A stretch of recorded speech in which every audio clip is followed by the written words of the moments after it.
Okay. So Alexander Onischuk's one of my favorite players. He's very underrated. And what I mean by underrated, I'm not saying his rating is inaccurate. That's not what I'm saying. Is you people, we're going to have a house meeting. You people don't understand how good Onischuk is. You're like, Onischuk, ridiculous. Give me Fabiano, give me Wesley So, give me Naka, give me Jeffrey Jean, give me Dominguez. Onischuk, okay. Onischuk's really good. He's good strategically. He's good positionally. He's good tactically. His opening preparation's very good. He's really good. Onischuk's really good. Onischuk could draw Carlson all day. Now, he wouldn't, but he could. Onischuk's good. Okay? Now, here, Onischuk... Now, let me tell you an Onischuk story. Story time. When I was at the World Team Championship in Ningbo, China, I was one of the U.S. coaches, and my job was to coach whoever wanted to get coached. Komsky never wanted to get coached by anybody. He worked by himself.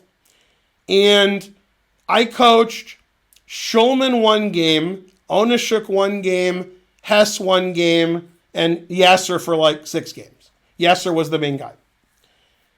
The one game I analyzed I worked with Onischuk was very funny prep. We prepped the opening, and we went really deep, and it would be like equal or 0.1 better for him. And he's like, yeah, it doesn't matter. This guy's no good. I'm going to win. Equal's fine. 0.1's fine. Doesn't matter. And I'm like, and he's like, no, don't worry about it. And I'm like, all right. So he played the guy. They played one of the openings we looked at. The position was equal. And then he just tore the guy up like the guy couldn't play. He beat the guy like the guy didn't know how to play chess at all. And I was like, all right. And he was right. Everything he said happened. So, yeah, it doesn't matter. This guy, I'm going to destroy this guy. Okay, so here Onischuk is playing doofus. Onischuk has the 2 bishops, right? He doesn't have the Vatels, but he does have an extra pawn, and white has doubled pawns. So Onischuk's really been outplaying this guy. Okay? Onischuk, he's doing a good job. Okay. And the game should go on 10, 15 more moves, and eventually I think black should win. The engine says 1.3. And white has a lot of moves that would make the game go on a long time. Queen e2 is the engine's preferred move. Then trade queens, and black should win the endgame with his extra pawn and 2 bishops. I'm not saying he would, but he should. Instead, the game ended immediately. Immediately. Don't blink. Okay? And that's what happened. And, white was in time trouble here. I think it moved 31. And the reason these blunders happen, I've talked about this many times, especially to my private students when I was teaching, is you're putting pieces in a position where they can get captured, but you've decided that it's safe.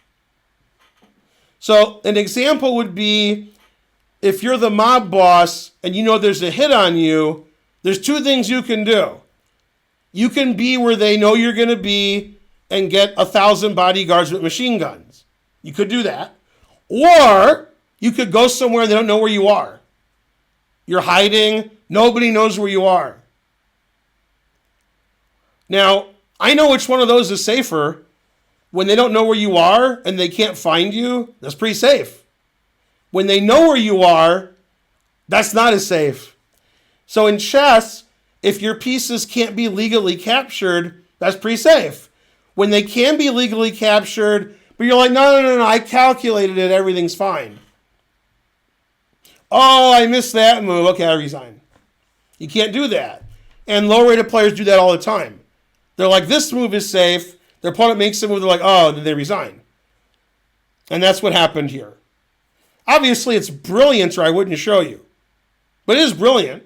So, okay, white played. Also, I think this move makes a lot of sense. I think a lot of people would play this move if they didn't see the refutation. This move actually very reasonable. So I shouldn't blame the guy. Played knight d4. He wants to get rid of the 2 bishops. His knight's in a threatening position. And it looks like if black wants to keep the 2 bishops, he should play bishop d7. And after bishop d7, the engine says black is doing great.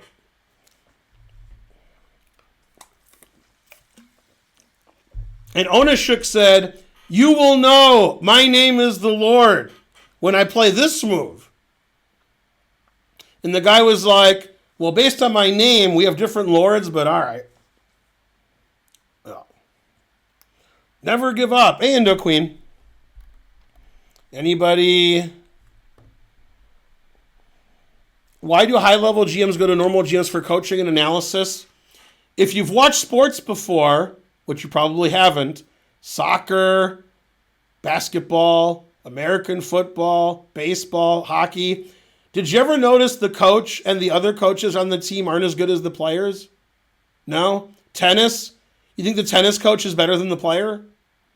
Yeah, coaches usually aren't better than the players. They're coaches. I hope you learned a lot from that. I'm going to guess you didn't. All right. That is correct.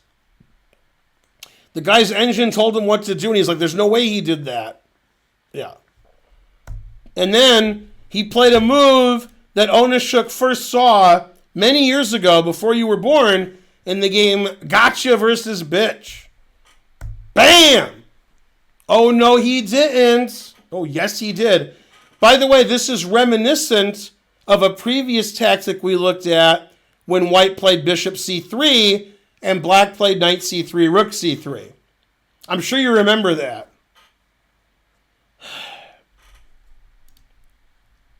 Here it is. I found it immediately. Bishop c3, rook takes c3, almost the same tactic. Almost. He's giving up a rook instead of a queen, but it's winning for the same reason. Yeah. Queen takes c5. God damn. And then the knight wasn't defended as well as he thought it was. And this move wins a piece. Because if you take my queen and I take your knight, I still win your queen, but I'll have a bishop left. So after queen c5, he resigned.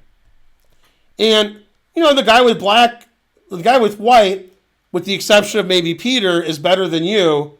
But, when you're playing somebody much better and they're outplaying you and they're probably winning and you're suffering, it's easy to make a blunder like that because you're not expecting queen takes c5. If it's like puzzle, battle, tactics trainer, and the guy who had white in this game is trying to solve it, he will find queen c5. He will. And when you guys do these puzzles and you solve them, you think you guys are the greatest. Then in the tournament games, you don't see any of that. Truth hurts. Wouldn't even solve that puzzle. Damn.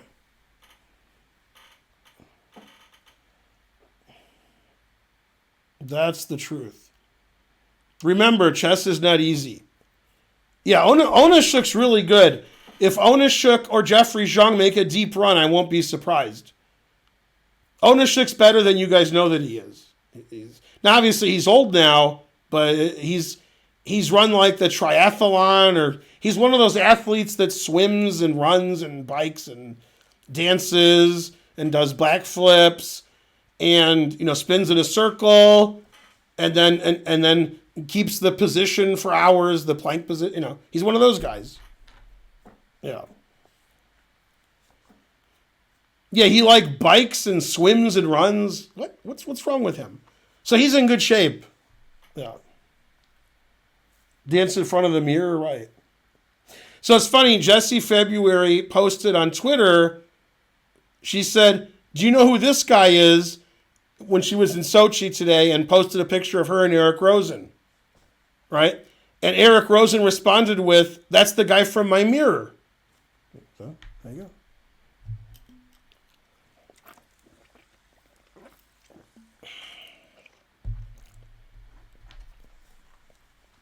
Yeah, I don't think Onischuk does nap or watch TV as much as I do. I think you're right. I've played Onischuk 3 times. I drew him in the World Open where I tied for first in 2002, and he beat me in 2 different U.S. championships. Truth hurts.